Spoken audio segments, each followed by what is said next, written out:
भगवद गीता, ये नाम सुनते ही मन में क्या ख्याल आता है? शायद कोई बहुत ही मुश्किल धार्मिक किताब, है ना? पर जरा सोचिए, अगर ये सिर्फ एक किताब ना हो, बल्कि जिंदगी की सबसे बड़ी मुश्किलों से निकलने का एक प्रैक्टिकल रास्ता हो। चलिए आज इसी रास्ते को समझने की कोशिश करते हैं। कभी न कभी हम सब जिंदगी के एक ऐसे मोड़ पर खड़े होते हैं जहां दिल कुछ और कह रहा होता है और दिमाग कुछ और, बिल्कुल एक जंग जैसा माहौल। असल में यही तो हम सबके अंदर का कुरुक्षेत्र है, और गीता इसी अंदर की लड़ाई में हमारा साथ देती है। तो हमारा पहला पड़ाव है एक सार्वभौमिक संकट, यानी जीवन का युद्ध क्षेत्र। देखिए, कहानी शुरू होती है अर्जुन से। वो अपने जमाने का सबसे बड़ा योद्धा है, लेकिन जैसे ही जंग के मैदान में पहुंचता है, सामने अपने ही लोगों, अपने परिवार और गुरुओं को देखकर बिल्कुल टूट जाता है। अब उसके सामने सवाल क्या है कि वो एक योद्धा होने का फर्ज निभाए या फिर अपनों से अपने लगाव को देखे। और सच तो ये है कि अर्जुन की ये जो उलझन है ना, ये सिर्फ उसकी कहानी नहीं है, ये हम सब की कहानी है। ये जो कुरुक्षेत्र है, ये कोई जमीन का टुकड़ा नहीं है, ये तो हमारे मन के अंदर की लड़ाई है। वो जगह जहां हमें हर रोज चुनना पड़ता है, सही क्या है, गलत क्या है, हमारी इच्छा क्या है और हमारी जिम्मेदारी क्या है। तो दूसरा पड़ाव है कर्तव्य का दिशा सूचक, मतलब धर्म को समझना। अब सवाल ये है कि जब अर्जुन की तरह हमारा मन भी ऐसे उलझ जाए तो रास्ता कौन दिखाएगा? यहीं पर कृष्ण जवाब देते हैं, धर्म। धर्म को आप एक नैतिक कंपस की तरह समझ सकते हैं। जब चारों तरफ धुंध हो, कुछ समझ ना आ रहा हो, तब यही कंपस सही दिशा दिखाता है। देखिए, धर्म का मतलब सिर्फ पूजा पाठ या कोई रीति रिवाज नहीं है, और ना ही इसका मतलब है कि आंख बंद करके नियम कानून मान लिए जाएं। नहीं, इसका एक बहुत गहरा मतलब है, और वो ये कि किसी भी सिचुएशन में अपनी भूमिका को पहचानना और वो करना जो नैतिक रूप से सही हो।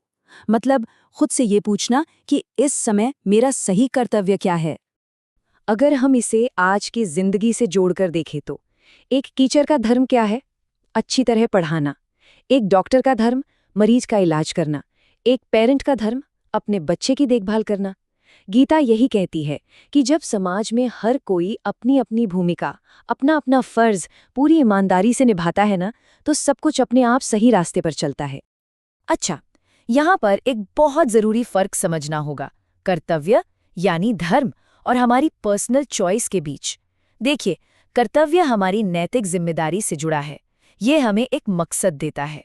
दूसरी तरफ हमारी जो व्यक्तिगत पसंद होती है, वो अक्सर हमारी भावनाओं या इच्छाओं पर टिकी होती है। हो सकता है वो हमें थोड़ी देर के लिए खुशी दे दे, पर लंबे समय में शायद हमें बिना किसी मकसद के छोड़ दे। तो अब आते हैं तीसरे हिस्से पर, बिना चिंता के कर्म, यानी कर्म योग का अभ्यास। ठीक है, कर्तव्य तो समझ आ गया, पर उसे निभाएं कैसे? खासकर तब जब रिजल्ट की टेंशन दिमाग पर हावी हो। बस यहीं पर गीता का सबसे कमाल का और सबसे प्रैक्टिकल आइडिया सामने आता है, और वो है कर्म योग।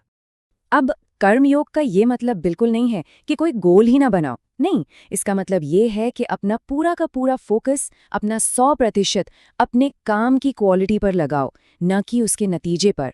मतलब काम करो पूरी शिद्दत से, लेकिन उसके नतीजे से, उसके फल से खुद को इमोशनली अटैच मत करो। असल में यही तो गीता का पूरा सार है। जरा सोचिए, हमारी ज्यादातर टेंशन की वजह क्या होती है? रिजल्ट, है ना? और कमाल की बात यह है कि रिजल्ट तो हमारे पूरे कंट्रोल में होता भी नहीं है। तो जब हम अपने मन की शांति को रिजल्ट से अलग कर लेते हैं, तो हम चिंता और डर से आज़ाद हो जाते हैं और अपना काम बेहतर तरीके से कर पाते हैं। एक बहुत ही सिंपल सा उदाहरण लेते हैं। मान लीजिए एक स्टूडेंट है, अगर वो मैं पास होऊंगा या फेल इसी टेंशन में डूबा रहे, तो क्या वो पढ़ पाएगा? नहीं। लेकिन अगर वो रिजल्ट की चिंता छोड़कर सिर्फ अच्छी तरह पढ़ाई करने पर, मतलब प्रोसेस पर ध्यान दे, तो क्या होगा? उसका परफॉर्मेंस भी सुधरेगा और वो स्ट्रेस फ्री भी रहेगा। यही तो है कर्मयोग की ताकत। चलिए अब चौथे हिस्से पर आते हैं, अपनी आंतरिक दुनिया में महारत हासिल करना। क्योंकि मन ही हमारा सहयोगी है और मन ही दुश्मन। देखिए, सही काम करने के लिए सिर्फ बाहर से गाइडेंस मिलना काफी नहीं होता। गीता कहती है कि असली लड़ाई तो हमारे मन के अंदर लड़ी जाती है। अगर हमारा मन ही हमारे काबू में नहीं है, बैलेंस में नहीं है, तो सही काम करना लगभग नामुमकिन है। ये मन या तो हमारा सबसे अच्छा दोस्त बन सकता है या सबसे बड़ा दुश्मन।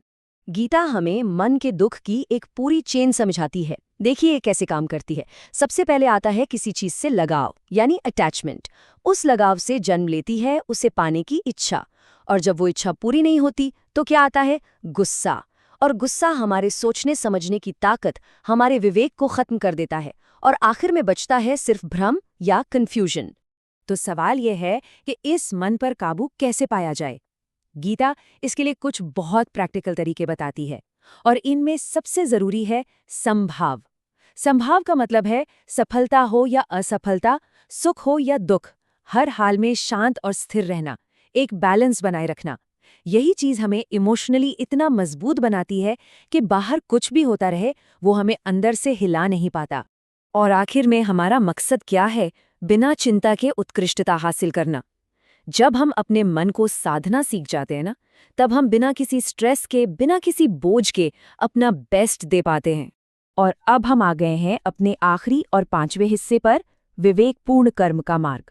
मतलब इन सारी बातों को एक साथ जोड़कर देखना। तो देखिए, हमने कर्तव्य को समझा, बिना चिंता के एक काम करने का तरीका यानी कर्मयोग को जाना, और मन को काबू करने की बात भी की। तो चलिए अब इन सभी धागों को जोड़ते हैं और देखते हैं कि एक समझदारी भरी जिंदगी की पूरी तस्वीर कैसी दिखती है। तो गीता से हमें ये 5 कालातीत सबक मिलते हैं जो जीवन जीने का एक स्पष्ट खाका देते हैं। पहला, अपना कर्तव्य निभाओ पर परिणामों से लगाव मत रखो। दूसरा, मन की शांति के लिए डिटैचमेंट यानी अनासक्ति का अभ्यास करो। तीसरा, अपने नैतिक कर्तव्य यानी धर्म के रास्ते पर चलो। चौथा, अपने मन और अपनी इच्छाओं पर काबू पाओ। और पांचवा, एक ऊंचे मकसद के साथ जीवन जियो। तो कुल मिलाकर भगवद गीता का संदेश जिंदगी से भाग जाने का नहीं है, बल्कि जिंदगी में सही तरीके से शामिल होने का है। ये हमें ये नहीं सिखाती कि दुनिया छोड़कर चले जाओ, बल्कि ये सिखाती है कि इसी दुनिया में रहते हुए ज्ञान के साथ, संतुलन के साथ और एक मकसद के साथ कैसे जिया जाए। ये हजारों साल पुराना ज्ञान आज भी उतना ही काम का है, उतना ही रेलेवेंट है। तो अब सोचने वाली बात ये है कि हम सबके अपने अपने जीवन के कुरुक्षेत्र में हमारा अगला विवेकपूर्ण कदम, हमारा अगला वाइज एक्शन क्या होगा।